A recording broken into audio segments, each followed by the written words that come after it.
بسم اللہ الرحمن الرحیم۔ السلام علیکم۔ میرا نام ڈاکٹر منور علی ہے۔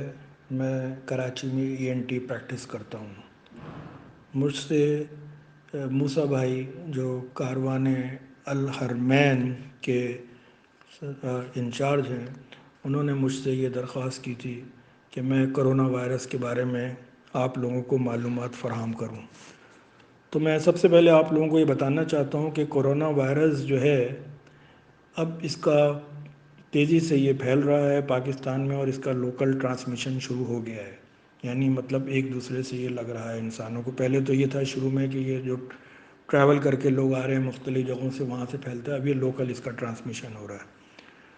تو کرونا کے بارے میں سب سے پہلے آپ کو بتاتا ہوں کہ یہ وائرس جو ہے کرونا وائرس کا کووڈ-19، یہ انسان کے جسم میں شروع میں پہلی سٹیج میں ناک کے ذریعے یہ جسم میں داخل ہوتا ہے، جس کی وجہ سے ناک کی جو جھلی ہے، جسے میوکس میمبرین کہتے ہیں، اس کے اندر جھلی میں ورم آ جاتی ہے، اور ورم آنے کی وجہ سے اس میں بالکل فلو لائک سمٹم پیشنٹ کو ہوتے ہیں کہ اس کو اسنیزنگ شروع ہو جاتی ہے، چھینکیں آتی ہیں، ناک سے پانی جا رہا ہوتا ہے، رطوبت خارج ہو رہی ہوتی ہے، اور ناک بلاک ہونے لگتی ہے۔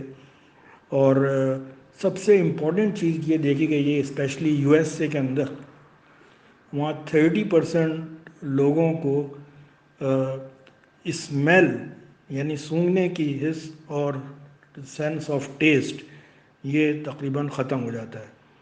تو یہ ایک ارلی سمٹمز ہوتے ہیں کہ لاس آف اسمیل اینڈ ٹیسٹ۔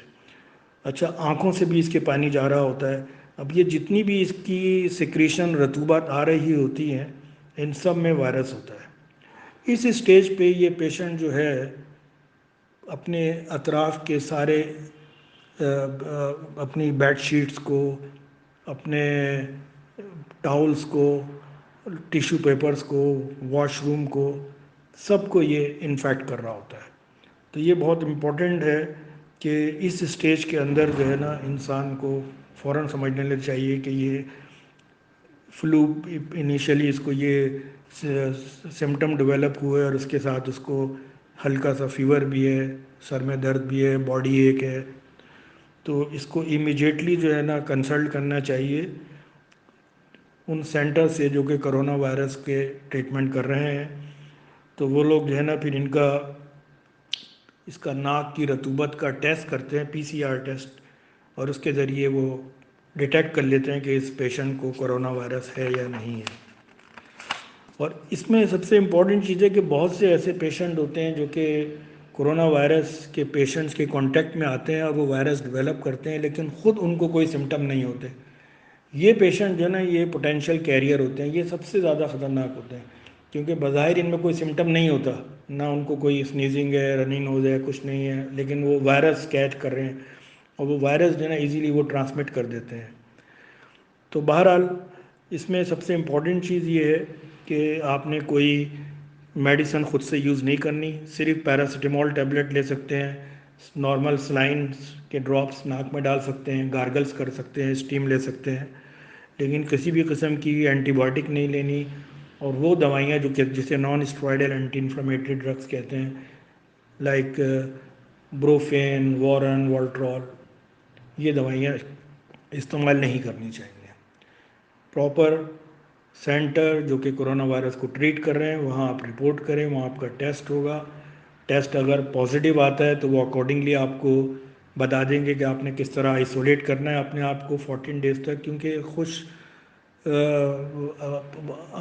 خوش آئند بات یہ ہے کہ یہ ڈیزیز جو ہے نا تقریباً 80% لوگوں میں تو یہ خود بخود ٹھیک ہو جاتی ہے، صرف 20% لوگ ایسے ہیں جن میں یہ ڈیزیز خطرناک بھی ہو سکتی ہے۔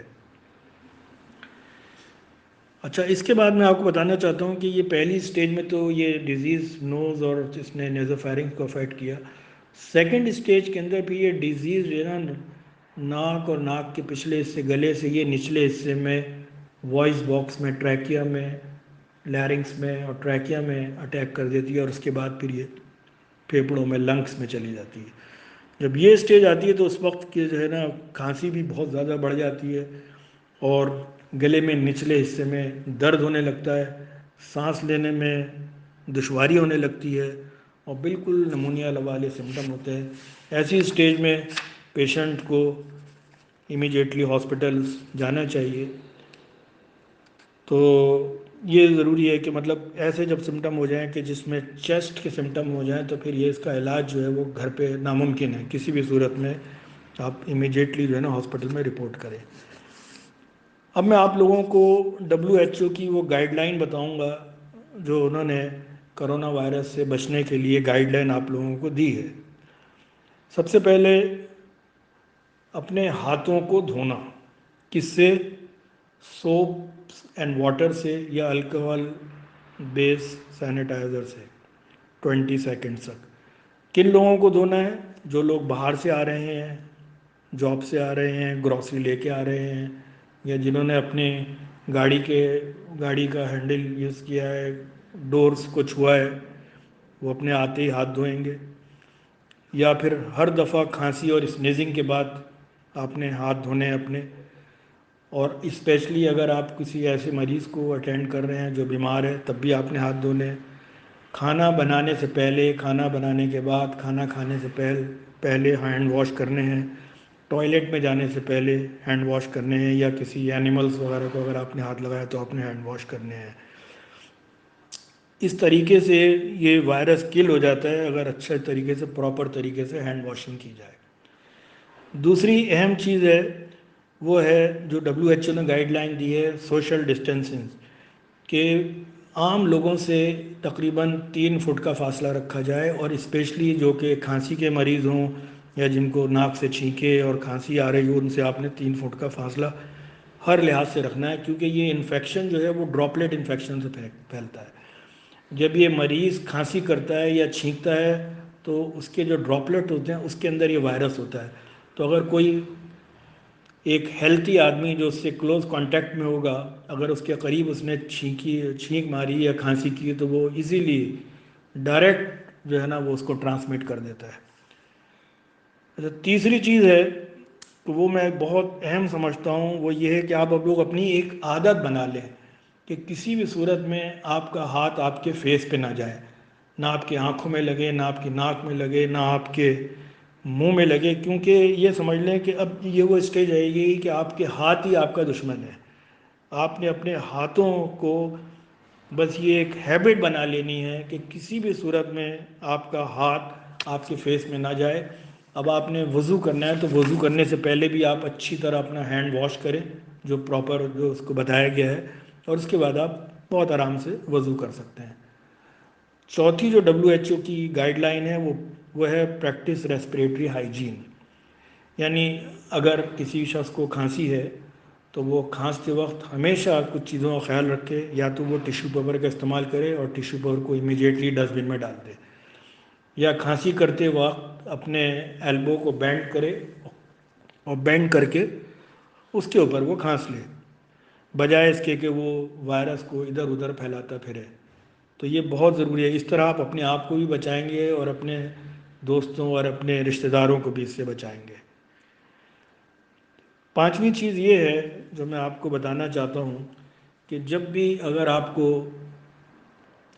فیور ہو، بخار ہو، کھانسی ہو، سانس لینے میں دشوار ہو، تو آپ فوراً جو ہے وہ آپ گھر میں اسٹے کریں، اسٹے ایٹ ہوم۔ یہ سب سے زیادہ امپورٹنٹ ہے کہ اپنے آپ کو الگ کریں، سوشل آئسولیشن کریں۔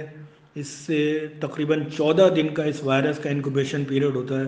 اگر آپ لوگ 14 دن کو اپنے آپ کو اس سے آئسولیٹ کر لیں گے تو آپ جو ہے نا وائرس کو ٹرانسمٹ نہیں کریں گے۔ اچھا، WHO نے آپ کو کچھ اور بھی گائیڈ لائن دی ہے، اس میں سب سے امپورٹنٹ یہ ہے کہ جو لوگ 60 سال سے زیادہ عمر کے لوگ ہیں یا 20 سال سے کم کے بچے ہیں وہ زیادہ رسک پر ہوتے ہیں۔ اس کے علاوہ وہ لوگ جن کو کارڈیو ویسکولر ڈیزیزز ہیں، ہارٹ ڈیزیزز ہیں، یا ان کو پھیپھڑوں کی بیماریاں ہیں، ریسپیریٹری ٹریک، برونکل ایسما، برونکائٹس وغیرہ، یا ڈائبٹیز ہے جن لوگوں کو، یا جو لوگ اسموکر ہیں۔ جو اسموکر ہیں وہ سب یہ لوگ جو ہے یہ کیٹیگری والے ہائیلی رسک پیشنٹ ہیں۔ میں آپ کو ایڈوائز کروں گا کہ اگر آپ ابھی بھی آپ اسموکنگ کر رہے ہیں تو فوری طور پر اسموکنگ چھوڑ دیں، اور اپنی یہ جو ان کی میں نے گروپ بتایا ہے، ان لوگوں کو چاہیے اپنے آپ کو گھر میں کنفائنڈ کریں، شاپنگ مال میں نہ جائیں، گروسری کرنے آپ نہ جائیں، آپ نے گروسری کروانی ہے اپنے دوسرے لوگوں کو بھیج دیں، آپ اوائڈ کریں، کیونکہ آپ کا کم سے کم سوشل کانٹیکٹ ہونا چاہیے، نہ آپ کسی کے گھر جائیں اور نہ اپنے گھر کسی کو آنے دیں، یہ بہت امپورٹنٹ ہے۔ پھر ایک میں اہم چیز بتاتا ہوں کہ کیونکہ جب بھی کوئی ایسی وبا پھیلتی ہے تو اس کی وجہ سے بعض لوگ پہلے ہی سے جو ڈپریشن کے مریض ہوتے ہیں یا انزائٹی کے مریض ہوتے ہیں، ان کی انزائٹی اور ڈپریشن بہت زیادہ بڑھ جاتی ہے، پھر ان کو ان کی سیڈ فیلنگ ہونے لگتی ہے۔ تو ایسے لوگوں کو کے لیے آپ لوگوں کا چاہیے کہ آپ ان کی کاؤنسلنگ کریں، ان سے ان کانٹیکٹ رہیں، ان کے اندر کا فوبیا، ڈر، خوف نکالیں آپ، اور ان کو ایڈوائز کریں کہ ہیلتھی لائف اسٹائل اپنائیں۔ اچھا، جو بھی لوگ گھر میں اسٹے کر رہے ہیں، آئسولیشن میں ہیں یا آئسولیشن میں نہیں بھی ہیں، یا جو اسٹریس ٹینشن میں ہے، تو ان کو ایک ہیلتھی لائف اسٹائل اپنانا چاہیے۔ ہیلتھی لائف اسٹائل کا مطلب ہے ان کی اچھی ڈائٹ ہو، ڈائٹ میں مطلب ویجیٹیبلز ہوں، فروٹس ہوں، اور چکن وغیرہ یا فش وہ بھی آپ یوز کر سکتے ہیں، اور مطلب ہائی انرجی ڈائٹ آپ لیں، اور جنک فوڈ جو ہے، یہ پروسیس فوڈ، اس کو آپ اوائڈ کیا کریں۔